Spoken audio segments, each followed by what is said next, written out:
ముఖ్యమంత్రి చంద్రబాబుపై TRS working president KTR సంచలన వ్యాఖ్యలు చేశారు. రాబోయే ఎన్నికల్లో చంద్రబాబు ఓటమి ఖాయమని, జగన్ సీఎం అవుతారని తెలిపారు. చంద్రబాబు పాలన పట్ల ప్రజల్లో అసహనం పెరిగిందని, గడచిన 4.5 ఏళ్లలో హైదరాబాద్ను అభివృద్ధి చేశానని చెప్పడం తప్ప ఏపీలో చేసిన అభివృద్ధి ఏమీ లేదని విమర్శించారు.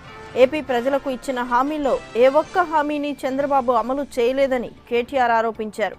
చంద్రబాబు పాలనపై అన్ని వర్గాల ప్రజల్లో వ్యతిరేకత బాగా పెరిగిపోయిందన్నారు. జనసేన పార్టీతో టీడీపీ పొత్తు కోసం ప్రయత్నిస్తుందన్నారు. రానున్న ఎన్నికల్లో జనసేన పార్టీ వల్ల వైసీపీకి ఎలాంటి నష్టం జరగదని, టీడీపీకే నష్టమని, టీడీపీ ఓటు బ్యాంకును జనసేన చీల్చుతుందని కేటీఆర్ అభిప్రాయపడ్డారు.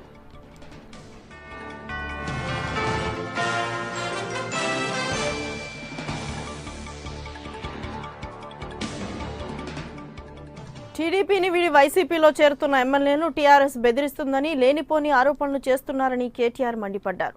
ఢిల్లీలో చక్రం తిప్పుతానని గొప్పలు చెప్పుకుంటున్న చంద్రబాబు అసలు ఏపీలో గెలుస్తారో లేదో చూసుకోవాలన్నారు.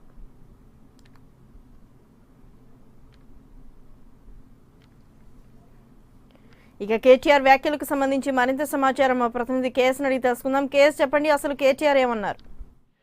లలిత, ఏపీ ముఖ్యమంత్రి చంద్రబాబు నాయుడుపై TRS party working president KTR చాలా తీవ్రంగా ఫైర్ అయ్యారు. ఈ మధ్యకాలంలో టీడీపీ నుంచి వైసీపీలోకి చేరికల నేపథ్యంలో హైదరాబాద్ లో టీడీపీకి సంబంధించినటువంటి నేతల ఆస్తులు ఉండబట్టి టీఆర్ఎస్ పార్టీ వాళ్ళని బెదిరిస్తుందని, అందుకే వాళ్ళంతా వైసీపీలో చేరుతున్నారు అన్నటువంటి వచ్చిన ఆరోపణల్ని కేటీఆర్ చాలా తీవ్రంగా కొట్టిపారేశారు. అట్లా అనుకుంటే హైదరాబాద్ లో ముఖ్యమంత్రి చంద్రబాబు నాయుడుకి ఆస్తులు ఉన్నాయని, చంద్రబాబు నాయుడు ఇల్లు సైతం హైదరాబాద్ లో ఉంది, మరి దీన్ని ఏమంటారంటూ కూడా ప్రశ్నించడం జరిగింది. మొత్తానికి తమకు టీఆర్ఎస్ పార్టీ గానీ కేటీఆర్ కు ఉన్నటువంటి రిపోర్ట్ మేరకు ఏపీలో వచ్చేటువంటి ఎన్నికల్లో చంద్రబాబు నాయుడు టీడీపీ ప్రభుత్వం ఓడిపోతుందని, టీడీపీ ఓడిపోతుందని, వైసీపీ అధికారంలోకి రాబోతుందని ఇచ్చినటువంటి హామీలు ఏవి కూడా ఈ 5 ఏళ్ల కాలంలో టీడీపీ ప్రభుత్వం అమలు చేసినట్టు లేదని, తమకు పూర్తి స్థాయిలో రిపోర్ట్స్ ఉన్నట్టుగా కేటీఆర్ చెప్పుకొచ్చారు.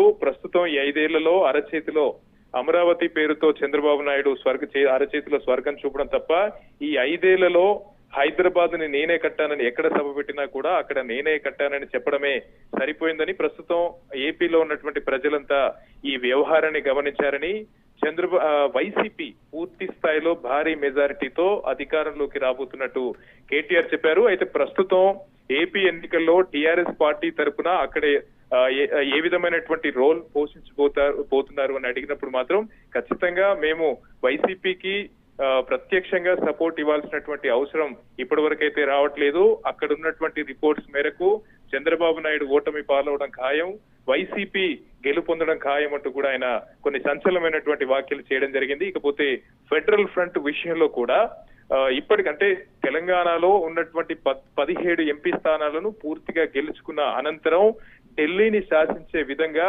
తెలంగాణలో టీఆర్ఎస్ పార్టీ ఎన్నికల అజెండాను ముందుకు తీసుకుపోతున్నామని, ఇదే సేమ్ టైం అటు ఏపీలో కూడా చంద్రబాబు నాయుడుకి ఢిల్లీకి చాలా దూరం ఉందని, ముందు అక్కడ గెలుస్తారో లేదో చూసుకోమంటూ ఒక రకమైనటువంటి సవాల్ని కూడా కేటీఆర్ విసిరారు.